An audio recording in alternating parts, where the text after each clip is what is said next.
Namaste, this is Ananta Ripa Ajmera, and welcome back to the True to Yourself podcast, a place where we explore the power of authentic living. Today, I want to talk to you about befriending the divine nectar of discipline. Discipline often sounds like a really scary word that a lot of us maybe associate with getting punished for things that we did wrong or things that we did not do at all. It sounds really intimidating because probably our parents may have said that they were disciplining us when in fact they had a lot of negative emotions that they didn't know how to handle and that came out towards us when they corrected us for something or just when they were upset about something. In the Bhagavad Gita, however, one of the greatest spiritual texts of all times, which is essentially a manual for how to be successful on the battlefield of our daily life challenges. It says in chapter 18, what is like poison in the beginning becomes like nectar in the end. And what is like nectar in the beginning becomes like poison in the end. Discipline is really like a sacred fire of transformation. It gives us the power to transform the difficulty involved with overcoming our resistances into the experience of winning a victory over our own small ego self.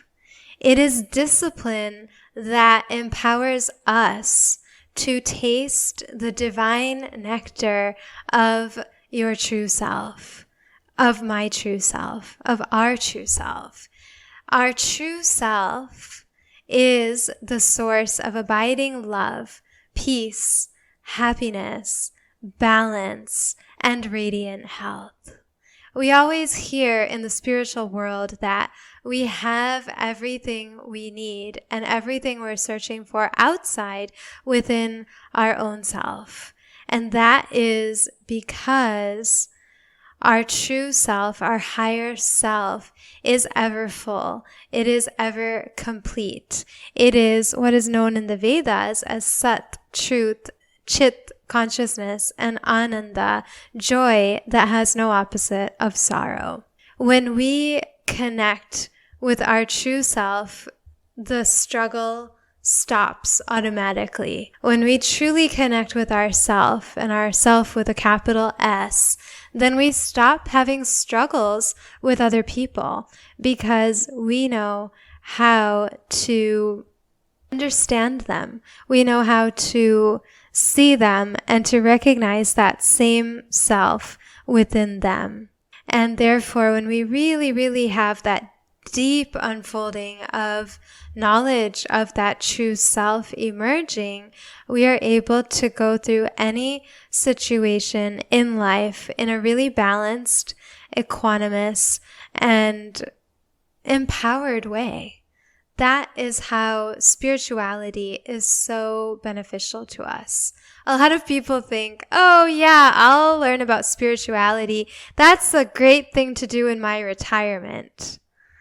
But the fact is, we really need to know how to navigate all of our life struggles while we're having life struggles, which is in all parts of our life. Truly, the younger we learn all these teachings, the better off we will be as human beings. And therefore, it's so, so important to teach this knowledge to children as a manual for how to live.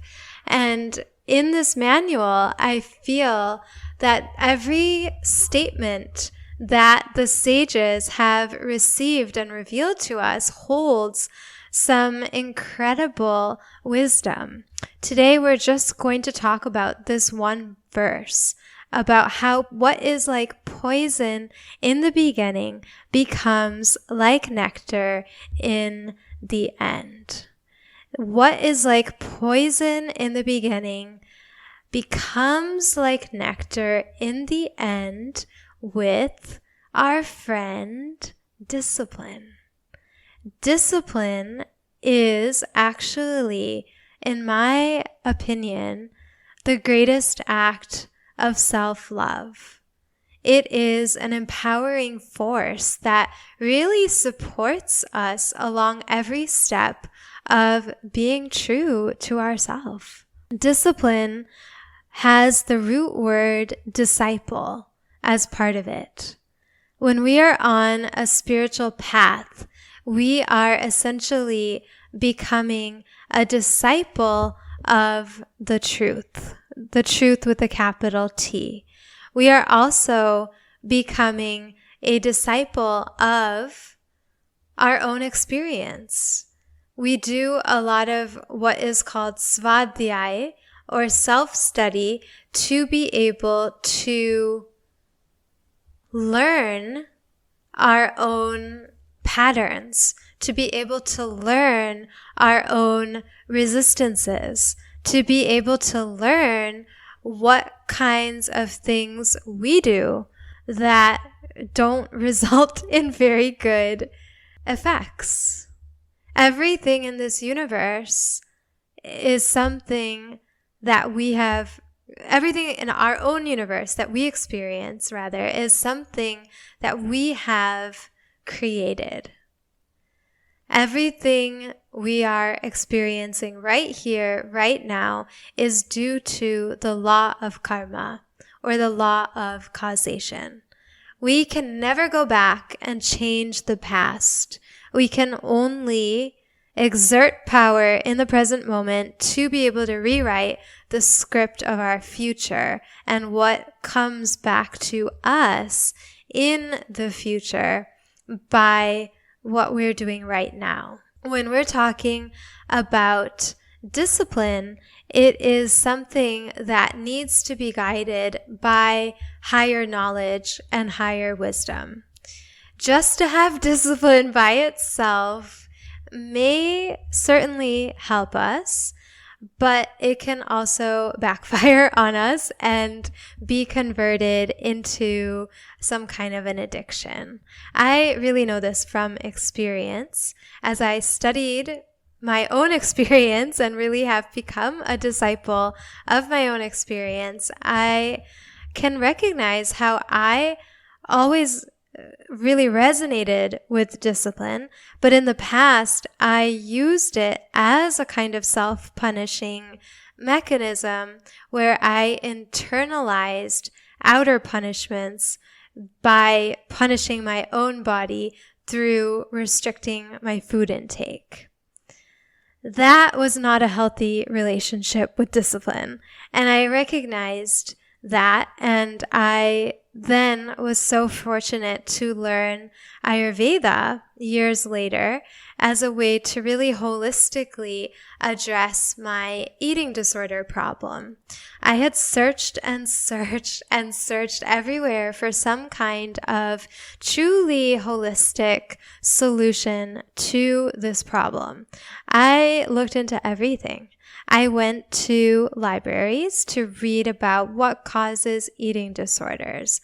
I went on to online search forums to see how other people were dealing with their eating disorders.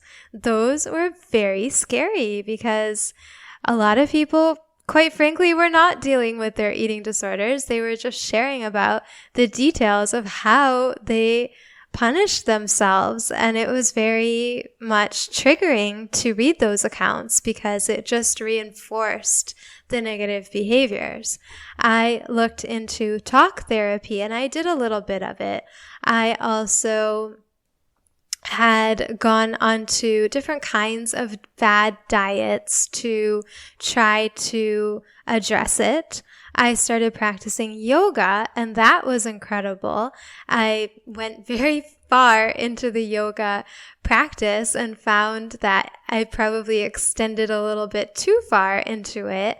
And then that itself became another discipline that then started to not benefit my body because I overstretched myself literally and found that I felt worse after doing such an intense yoga practice than I did before I started it. I basically had taken my eating pattern with misguided discipline and then took it to yoga, which was a healthier, for sure, a much, much healthier practice, but then overdid that because, again, discipline was there, but it was too much that I then actually hurt myself doing yoga. And then I did these long meditation retreats. I sat for 10 days with the contents of my mind, and I really learned what they were and how circuitous also they were. I tried all these things, and then finally, I was so fortunate to learn about Ayurveda when I went to India to do a teacher training program over there in Kerala. When I was in India, I lived an Ayurveda lifestyle and I ate delicious Ayurvedic foods. And afterwards, I was like, okay, I want to know, how do I live this kind of lifestyle and feel this good? And I also really want to know how to cook Ayurvedic food. And so I went through India. I stayed there for 6 months. And then I came back to the States, drove from the East Coast to the West Coast, from Southern California up to Northern California. I really liked it. I loved all the people I met there. So I decided after checking it out by car that I would drive all the way back. And then I decided to move to California. I lived there for almost a year when I got introduced to a lineage-based Ayurveda teacher and program and decided I would study. And finally, I manifested this ability to learn how to live an Ayurveda lifestyle and how to eat Ayurvedic foods. And I then was able to use this discipline within myself to be more particular about what I was eating, because then I knew with the knowledge of Ayurveda what I needed to eat to keep my body in a state of balance. And I knew how to even know if my body is in a state of balance or not. I then, as I continued to learn, was finding that the power of discipline was what actually empowered me to put this beautiful knowledge into practice and to really make it my own. And then with the friendship of the higher knowledge, the discipline that I always had became such an incredible ally to me, because I didn't just learn Ayurveda, yoga, and Vedanta spirituality theoretically. I didn't just memorize a bunch of things and spew it out like a scholar. I actually took a 1-year self-healing program. And at first I listened a lot, I will say. But then I was like, okay, I'm going to do it. And I'm going to do it just like I approached my eating disorder, thinking that would help me, right? Because we do these things thinking they'll help us. I did yoga and I overdid yoga, thinking if I just do more, it'll be better, right? And then I was like, I'm going all the way in with Ayurveda as well. But with Ayurveda, the key to health is balance. So finding a balance in all things and not becoming or allowing myself to get rigid in anything, even in, following Ayurveda. So to the T became the key to unlocking that balance. now I have this beautiful relationship with discipline where I just eat healthy Ayurvedic seasonal foods according to whatever my body needs at the moment, because I love to do that, because I know that I will taste the nectar of my true self when I do it. I know that by waking up early, before 6 a.m., before the sun even has arisen, depending on the time of year, that's more in the winter. In the summer, it rises really early, so we have to get up even earlier to catch its rising. I know that that fills my mind and spirit with such clarity, balance, and joy and feeling of strength and empowerment and willpower that I just gladly gravitate back to doing it, even if I have been traveling or, needing to stay up late maybe for some time. Because I love doing it, because I know what it's doing, I have the knowledge of it, then when I actually go astray from it, I just come right back to it, not out of a fear that some scary Ayurveda police is going to come punish me for not doing it, but just because I love doing it, because this is my friend. What I do on a daily basis is like medicine. One of my lineage-based teachers had said that a well-lived day is medicine unto itself. And the magic of the medicine, it comes in the application. It comes in actually doing it. And then the magic arises. And then it's just like play and like joy and truly like nectar. I come back to my practices always just because I love to do them. I feel that when I cook my own food, I imbue it with incredible love and attention and mantras and spirituality and devotion that it ends up tasting different because of. I just naturally prefer that than to convenience of ordering something in or having something tasty that I smell on the street, because I'm like, okay, yeah, I can get this and I can also walk and eat it, but that will not only disrupt my digestion, it will not be as fresh, most likely, if I'm getting it from outside.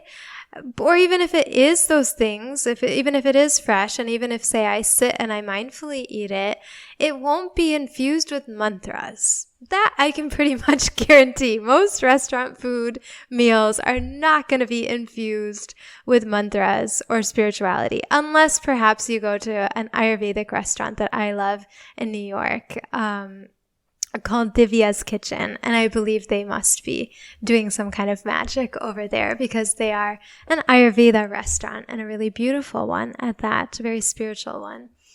But I prefer my own food, and I prefer, the work, right? The discipline, the fire of action that it takes to do it, even when maybe I'm resisting doing it, like even today, because I know that it's going to give me something so much better than anything I can quickly get from outside. Today I was walking and I took a long walk back to my apartment, and I was like, I could order something. I could pick something up. It would be so much more convenient, and I wouldn't have to wait, and I could just eat it right away when I get home. And then I was like, yeah, but you know what?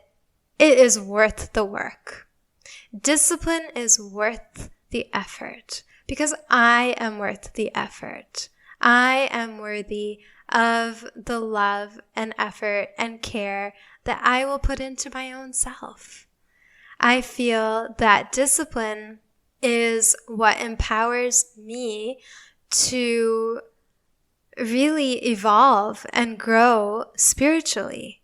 It's not just a thing that I must do for the sake of some outer reward or some kind of outer treat, if you will. It is something that I do first and foremost for myself. Nobody can actually discipline us. We often think of it as that, right? Like someone is disciplining us to do something, and therefore we don't like it. Therefore we resist it. Therefore we feel that discipline is like a scary dictator, and we don't like dictators. So we protest internally. And it's a whole internal script often that we're not even aware of until we really investigate into it with curiosity to become a disciple of our own mental scripts, which we need to be able to change them. Awareness is always the first step to transformation. So even developing an awareness of why you may be resisting discipline and why you connect it with like a really dreadful poison that you don't want to go anywhere near is going to be really valuable to then changing your relationship with discipline. Once you see discipline as an alchemical force of magic that will empower you to convert poison and toxins and difficulty and pain and stress and frustration and worry in your life into nectar and beauty and magic and radiance and pure golden sunshine, then it's like, hey, yeah, give me some of that discipline, please. I am ready for that. I am ready to meet the highest version of myself with my friend discipline's love and support. Because only discipline, when guided, of course, by higher knowledge of higher values and a way of living that connects you with nature and that connects you with all beings, then with that friend, you get to experience the ultimate truth and beauty and magic and poetry and nectar of life. It is with discipline that you will connect with the greatest love and the greatest joy and the experience of embodied true freedom. This is the kind of freedom that you can have even if you're physically imprisoned or behind bars. True freedom has nothing to do with your outer circumstances. It has nothing to do with where you live. It has nothing to do with what kind of relationships you have or what kind of childhood you had or what kind of access you have to resources. Anybody can be free when they know who they really are as a spiritual being.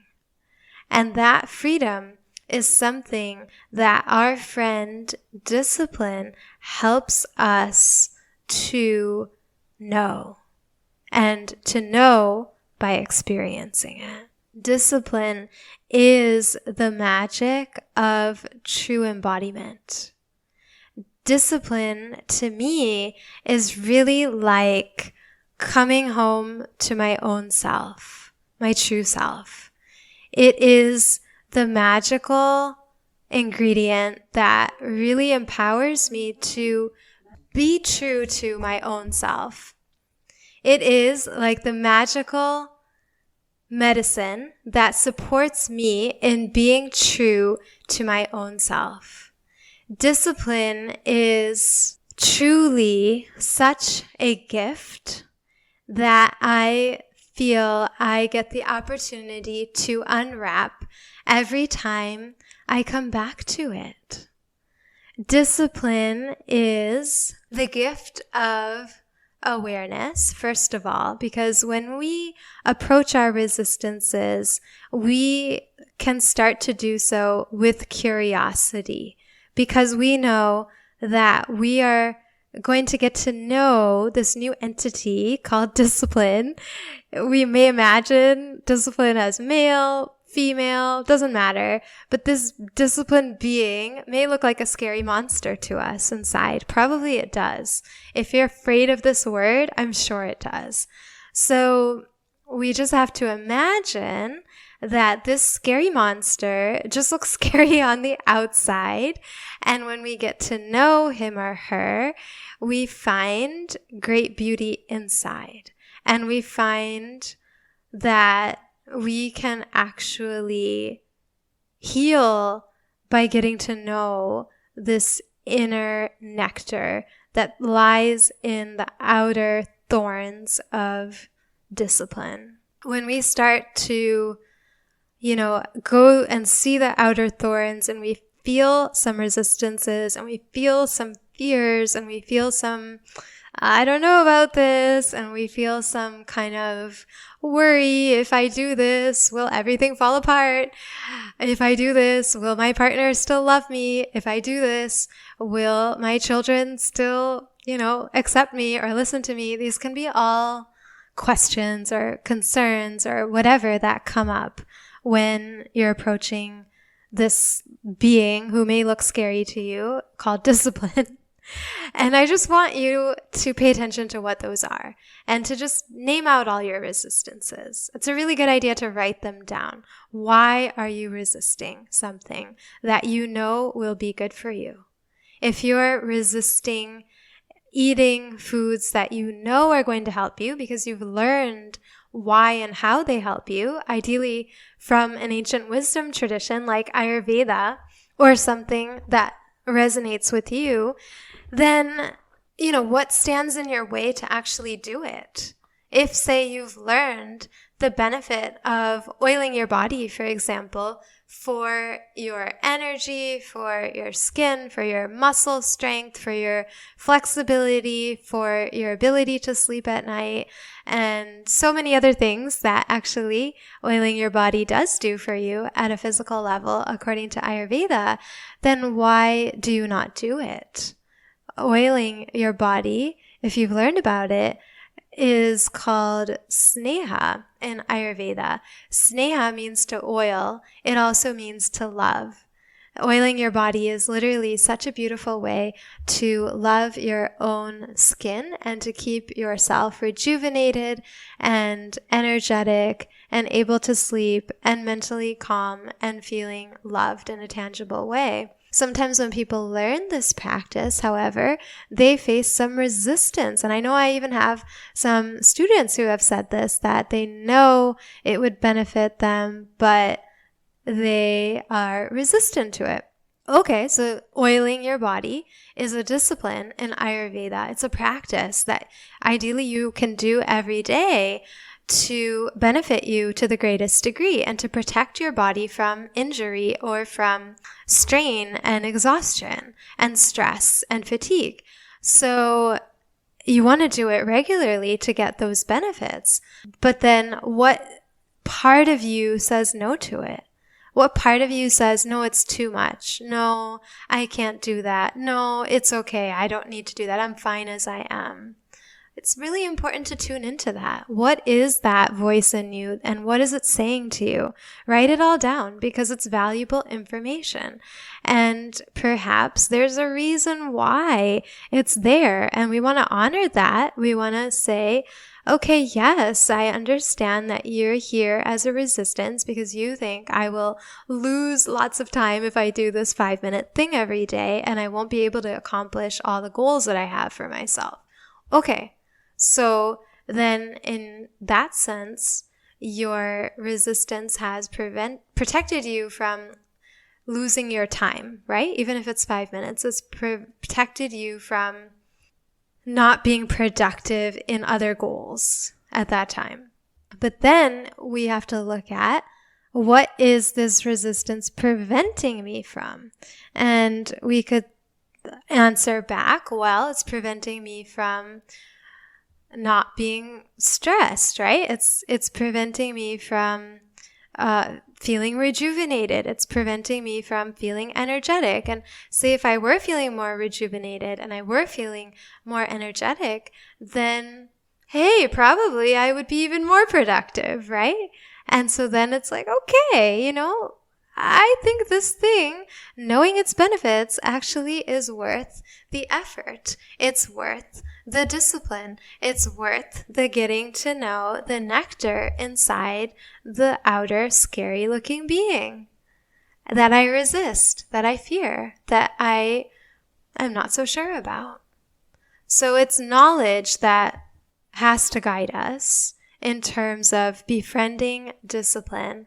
And with that knowledge, we get an opportunity to know a secret hidden nectar that will really support us in becoming true to our own self, and in that process to winning every battle in our own life. Because the truth is that there are no outer demons. What look like outer enemies or outer demons are actually our own inner demons and our own problems and obstacles within ourselves. And once we have really overcome the demons of our own mind and overcome the enemies within our own mind that block us from embodying our true self and doing the things that will bring us closer to our true self, then we are able to recognize in other beings we meet their true self. And when we really truly see that true self in the other, then no matter how they're behaving, we will be able to stay balanced and stay calm and really remain in that space of being true to ourself no matter what is happening outside, and to be able to love ourself no matter what other people are doing towards our body and towards our mind. Because nobody can affect our spirit. Nobody can touch our pure soul, our true self. Because according to Bhagavad Gita and the ancient wisdom, our true self is indestructible. Our true self goes beyond body, mind, space, time, causation, and all these things that we tend to identify with while we're here hanging out in our bodies with our minds that have traveled, or with our deep seeds of our vasanas or our deep-seated desires over many lifetimes. We are where we are because of our desires. And we want to befriend discipline to be able to have a desire for something higher, and to be able to identify in our life with something higher than our own small fears and worries and shame and negative emotions of all different kinds. We can only transform or transmute these lower addictions and emotions or resistances or inaction or inertia in our lives by really pitching up a higher ideal and really aiming for something beyond our small self and our own personal family and community. The highest thing that we can aim for, the highest ideal that we can have in our life, is for self-realization. It is for knowing our true self with a capital S. And when we anchor our life higher and higher and into a life that benefits more and more beings, and then finally just to this one goal of knowing our true self and being really true to that self in every transaction of life and in every moment of our daily existence, not only will we have beautiful, well-lived days that are like medicine unto themselves, but we will bring ourselves eventually to accomplish the whole purpose of our human existence. And when we unfold the true self in our own self, we are then able to show others also how to do that through our own personal example. So any time that we spend on that journey and on that path and with the practice of the discipline to know our true self is actually the greatest service that we can then impart to any beings in our life. Therefore, discipline, my friends, is our friend, and it is this beautiful hidden treasure that will unlock the radiance, magic, power, and potential of your true self. I am so happy to share with you each week about a topic of great significance in this podcast. I would also love to invite you, if you resonate with some of what I've been saying about Ayurveda, to consider joining a session or the entire remaining program of the Wellness Ambassador Program online. We meet every Saturday from 10 a.m. to 12 p.m. Eastern Standard Time. We have students all over the world, and it's such a beautiful community of people who are really putting the practices into action in their own lives and really benefiting from them.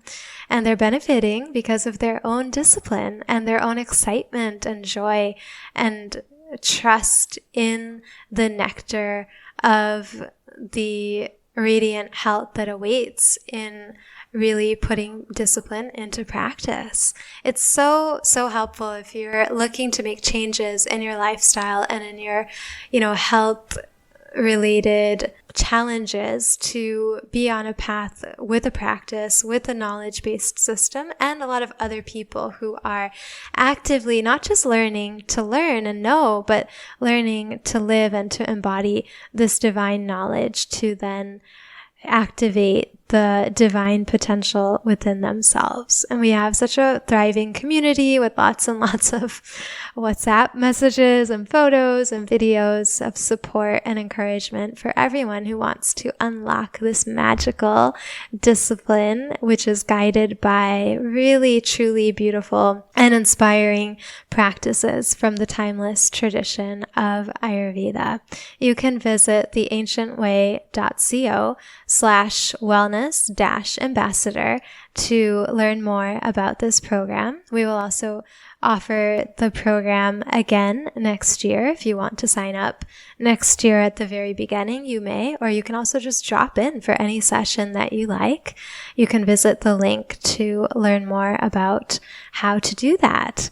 And we have many more beautiful programs blossoming that will be launching in 2022, so you can look out for that. And we have a new community program that will be launching shortly in the weeks to come. So stay tuned, and you can subscribe to the Ancient Way website to receive more email notifications about that.